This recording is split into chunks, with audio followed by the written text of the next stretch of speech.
Welcome back after the break. अब हम बात करेंगे कि क्या कुछ हो रहा है। पाकिस्तान का नाम हर जगह हम देख रहे हैं इंटरनेशनल सतह पर, क्योंकि पाकिस्तान अब हर जगह छाया हुआ है। हुआ कुछ यूं कि ईरान और अमेरिका के दरमियान हालिया कशीदगी, जंगबंदी और मुफाहमती यादात के बाद खित्ते की सियासत एक नए मरहले में दाखिल हो चुकी है। और ऐसे में ईरानी सदर डॉक्टर मसूद पज़ेश्कियान का पाकिस्तान का दौरा सिर्फ एक रस्मी सिफाती सरगर्मी नहीं बल्कि कई अहम पैगामात का हामिल भी समझा जा रहा है।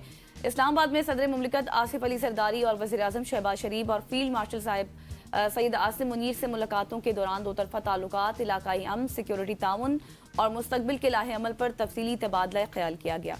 इस मौका पर ईरानी सदर ने हालिया बहरान के दौरान पाकिस्तान के किरदार को खुलकर सराहा, जबकि वज़ीर आज़म पाकिस्तान मियां मोहम्मद शहबाज शरीफ ने ईरान अमेरिका मुफाहमती यादात से मुतल्लिक अहम वजाहत भी पेश की। तो आखिर इस अहम दौरे में क्या फैसले हुए, क्या पैगाम दिए गए और खित्ते की सियासत पर इसके क्या असरात मुरतब हो सकते हैं, इस पर बात करेंगे। इसी पे बात करने के लिए शाहिद महमूद कियानी साहब, आप एम्बेसडर रहे, थैंक यू सो मच, आप हमारे साथ मौजूद हैं।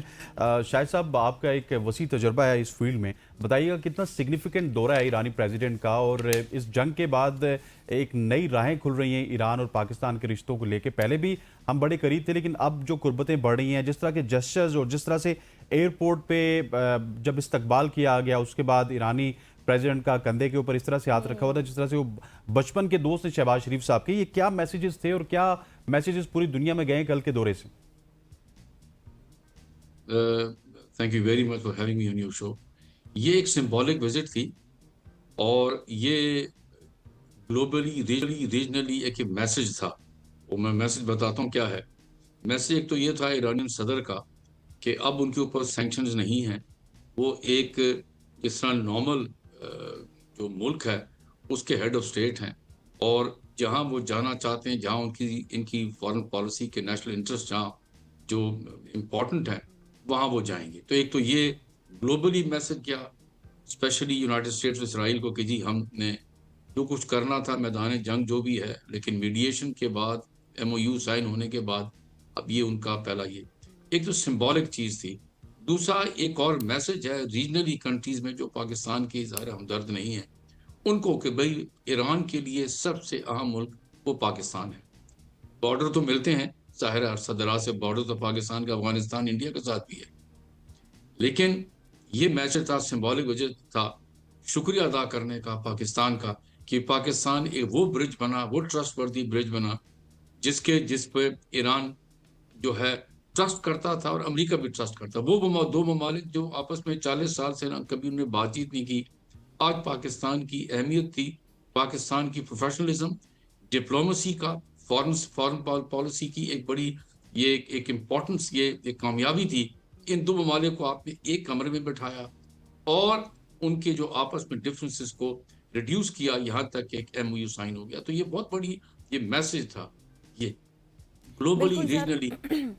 बिल्कुल सर, आप दुरुस्त कह रहे हैं कि एक बहुत बड़ा मैसेज था और ये बहुत अहमियत का हामिल भी समझा जा रहा है। अब इसमें, और जिस तरह से आपने शुक्रिया की बात की, तो हमने देखा कि पाकिस्तान ने, वज़ीर आज़म साहब ने भी उनका शुक्रिया अदा किया, क्योंकि जब भी कोई ऐसे अप्स एंड डाउन्स हो रहे थे, आपने देखा इस्लामाबाद टॉक्स में भी और इधर स्विट्ज़रलैंड में भी जब ट्वीट्स आए तो पाकिस्तान की बात मानी ईरान ने, और फिर क्योंकि वो तो जा रहे थे, जिस तरह से उन्होंने कहा कि अब तो हम बातचीत नहीं करते।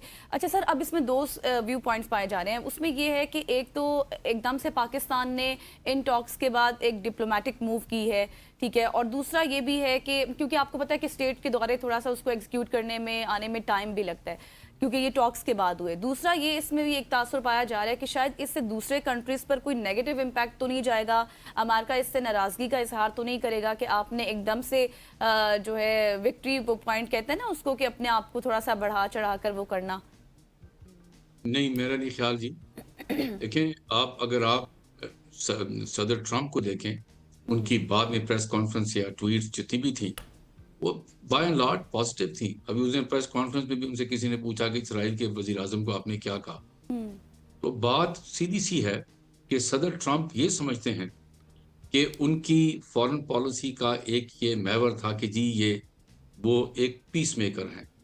जंग तो हो गई, जो कोई कॉन्फ्लिक्ट था, आज वो उन्होंने क्या आपका ख्याल है उनकी मर्जी के बगैर हुआ है?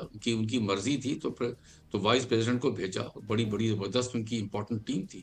वो किस लिए थी? वो इसलिए थी कि जी अब हम जंग नहीं चाहते। मैसेज उनका बिल्कुल बड़ा स्ट्रांग था। और ये ईरानी प्रेसिडेंट का भी था। और हमारा इसमें जो ब्रिज थे ना, हम एक ब्रिज बने में, मैं आपको बता दूं, हमारा ट्रस्ट फॉर दी ब्रिज हम बनने का हमारा एक रिकॉर्ड है। एक वो है 1969 में, अगर आप बैकग्राउंड में देखें तो प्रेसिडेंट निक्सन ने पोलैंड के थ्रू कोशिश की चीन से बात करने की, वो नहीं चली बात।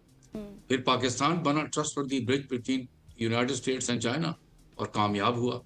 आज यही ट्रस्ट वर्दी ब्रिज जो है वो पाकिस्तान को यूज किया गया अमेरिका ने और ईरान ने। और आज उसके आपके सामने देखें, बैनुल अक़वामी कानून, इंटरनेशनल लॉ कहता है कि अगर आपने कोई मसला हो उसको पीसफुली हल करें।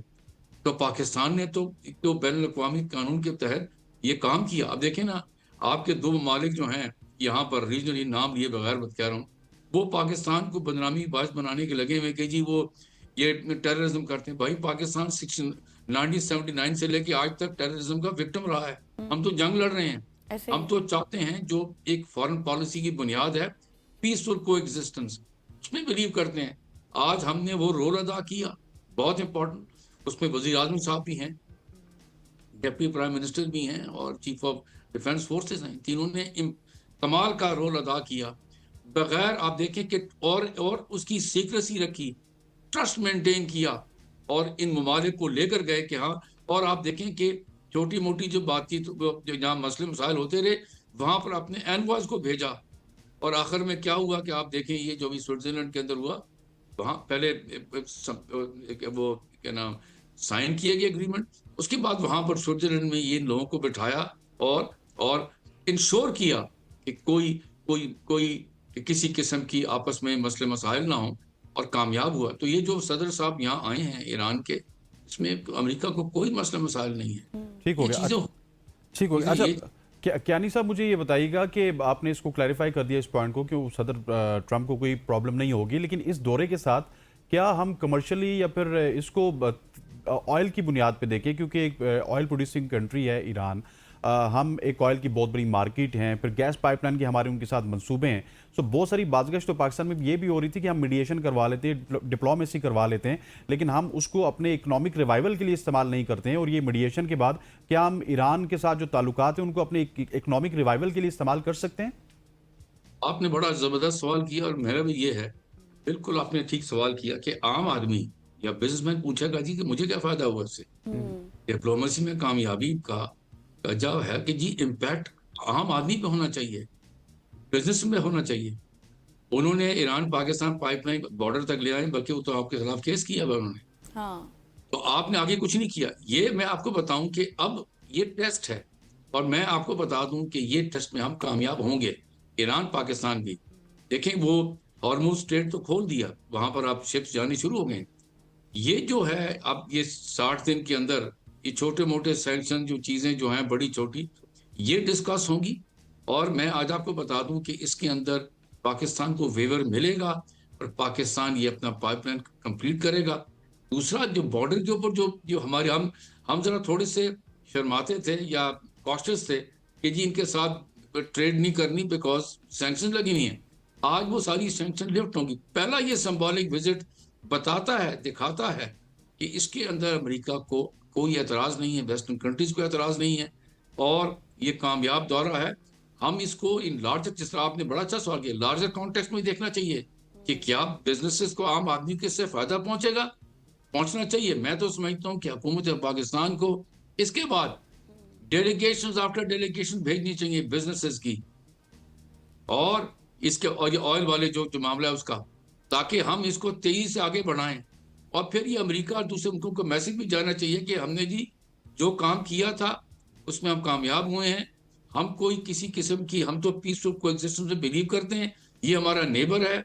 हमने ग्लोबली और रीजनली की लार्जर इंटरेस्ट में, पीसफुल कोएग्जिस्टेंस के में हमने ये काम किया। मैं आपको बताऊं, ये जो गल्फ कंट्रीज हैं, जो हैं सऊदी अरेबिया, दूसरे, ये सब इस बारे में आपको सपोर्ट करें, क्योंकि वो खुद भी बिजनेस करना चाहते हैं। वहां पर आप देखें कि इन्होंने, जो ईरान ने अपने पैसे रखे हुए थे गल्फ कंट्रीज में, जो ऑयल बेचने के बाद वो फ्रीज हुए हुए थे, तो वो तो चाहेंगे कि ये चीजें खुलें ताकि नॉर्मल हो, क्योंकि गल्फ कंट्रीज भी तो चाहती हैं ना कि पीसफुल कोएग्जिस्टेंस के साथ इन ईरान के साथ रहें। क्योंकि अब इफेक्ट वो तो जंग सभी नहीं हो रहे चाहती हैं ना। जी। मैंने कहा सर इफेक्ट तो सब ममालिक हो रहे हैं ना, इस वजह से सब सपोर्ट करेंगे। Absolutely, absolutely. तो ये बुनियाद है पीसफुल कोएग्जिस्टेंस की। ईरान चाहता है कि अब ईरान की आवाम को देखें आप, 40 साल से ना वो बाहर जा सकते हैं, ना वो बैंक अकाउंट खोल सकते हैं, ना अपना इलाज करा सकते हैं। आज वो एक नॉर्मल मुल्क की तरह वो निकलेंगे, सपोर्ट करेंगे। तभी वो, मैं आपको बता रहा हूँ कि ये अभी जो हमारे रीजनल कंट्रीज में जो जो एडवर्सरीज हमारे, उनको तो बड़ी तकलीफ है, क्योंकि ईरानी कौम अब आपके साथ उससे ज्यादा आपको मोहब्बत करेगी और प्यार करेगी, आपको सपोर्ट करेगी, क्योंकि आपने उनको इस दलदल से निकाला। ये जो सैंक्शन लगे हुए थे 40 साल से, ईरानी लीडरशिप भी आपको क्यों सपोर्ट करती है? क्योंकि ईरानी लीडरशिप को उसकी आवाम इसलिए सपोर्ट करी कि पाकिस्तान ये मीडिएशन की है और उसको इस गलत इस सैंक्शन से निकाला है। सही। अच्छा सर, एक और भी पॉइंट है जिस पर रोशनी डालिएगा लेबनान इशू के हवाले से, कि वो कितना मामला सीरियस है और इस पर ईरान कितना कंसीड कर सकता है, क्योंकि अब आपको लगता है कि ये सारा मुज़ाकरात पर ही चलता रहेगा या फिर कोई ऐसा पॉइंट होगा, कोई मिडिल ग्राउंड निकाला जाएगा? क्योंकि इसराइल तो हम देख रहे थे कि जब MOU पर साइन होने थे उससे पहले भी वायलेशंस तो कर रहा था। देखिए, मैं आपको बताऊं, लेबनान की वो हिजबुल्लाह का साथ जो वहां पर एक, आपको पता है तशी की बहुत बड़ी है, उनके आइन के अंदर है, वहाँ जो लोग रह रहे हैं वहाँ पर, ये ईरान के लिए लेबनान बहुत इंपॉर्टेंट है। बिल्कुल। और इसलिए वो बार बार MOU के अंदर भी, दूसरों के अंदर भी उसको कहता है कि जी लेबनान जो है वो उतना ही अहम है ईरान के लिए, ईरान खुद है। तो इसके लिए उन्होंने पब्लिकली भी कह दिया है, बिहाइंड द सीन्स भी। मैं ये समझता हूँ कि पाकिस्तान का रोल अभी ख़त्म नहीं हुआ। पाकिस्तान अभी, मैं आपको बता दूं कि बिहाइंड द सीन्स अमेरिका के साथ इस बारे में भी बातचीत होगी कि जी किसी तरीके से लेबनान पर जो इसराइल का मुहासरा है इसको ख़त्म किया जाए और पीसफुली कोएग्जिस्ट किया जाए। और ये बड़ा ज़रूरी है। इस पर सिवाय अमेरिका के किसी का की इन्फ्लुएंस नहीं है इसराइल के ऊपर, सिवाय अमेरिका के। बिल्कुल। और आप इशारतन देखें तो प्रेसिडेंट ट्रंप और वाइस प्रेसिडेंट वांस कह चुके हैं इसको, अपना इसराइल को, कि भाई अब इनफ इज इनफ, जो होना था वो हो गया, अब आप ना करें। इतनी जल्दी होगा तो नहीं, लेकिन मुझे उम्मीद लगती है, अभी इलेक्शंस आने वाले हैं इसराइल के अंदर।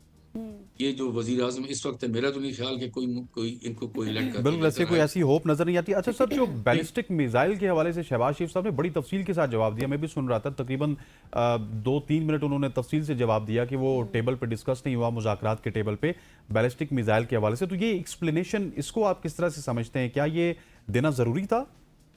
मैं इस बारे में कुछ कह नहीं सकता, क्योंकि ये असल में जब आप, प्रेसिडेंट ट्रंप ने इसके बारे में कोई बात नहीं की।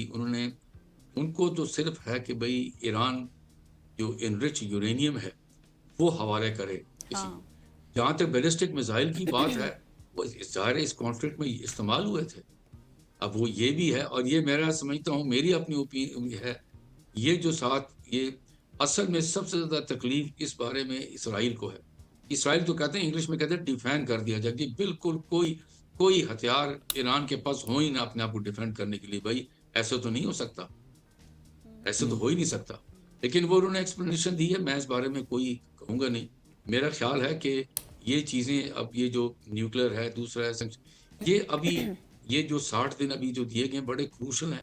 असल अब टेस्ट दोनों ममालिक का, इसराइल समेत होगा, कि पता कराया जाएगा कि ये जो अभी आपने ये 60 दिन है इसको इस्तेमाल किया जाए, ताकि ये जो आपको सीज फायर मिला है इसकी इम्पोर्टेंस तभी होगी जब आपने जो साइन किए, ताकि ये जो सीज फायर है ये आगे बढ़े और ये परमानेंट हो, और इसके अंदर अब जंग की कोई गुंजाइश ना हो। अंडरस्टैंडिंग ऐसी हो कि मैं समझता हूँ कि ईरान और अमेरिका दोनों एक जिसे कहते हैं नॉर्मल ममालिक की तरह आपस के साथ एक ताल्लुकात पैदा करें, और अपने, मैं समझता हूँ कि अपने एम्बेसडर्स को एक्सचेंज करें अब, और नॉर्मल तरीके से रहें ये। और इसमें पाकिस्तान का हमेशा से, इसे कहते हैं लैंडमार्क है फॉरेन पॉलिसी का, हमेशा से याद रखा जाएगा कि हम पहले भी ब्रिज बने थे मुश्किल हालात और में दो अब बड़े भी हम ममालिक ब्रिज को, बने हैं। और अब थैंक भी यू बने। So much. शाहिद महमूद कियानी साहब हमारे साथ मौजूद थे। इन डिटेल हम डिस्कशन कर रहे थे जो ये दौरा हुआ और सिचुएशन के ऊपर, और अब तो वज़ीर आज़म साहब ने ऐलान भी किया है अगले हफ्ते जाने का, और फिर वो आपको पता है कि आयतुल्लाह खamenei साहब के हवाले से भी, उनकी जनाजे के हवाले से भी कहा जा रहा है आला सतही वक्त तो जाएगा, लेकिन जितनी भी सारी चीज़ें ये रीशेप हुई हैं, ड्रामेटिकली हुई हैं, शायद वो दहाइयों तक ना होती। वंस अगेन सर आपका बहुत शुक्रिया। यहाँ पर लेंगे शॉर्ट सी ब्रेक, वापस आएंगे, हमारे साथ रहिएगा।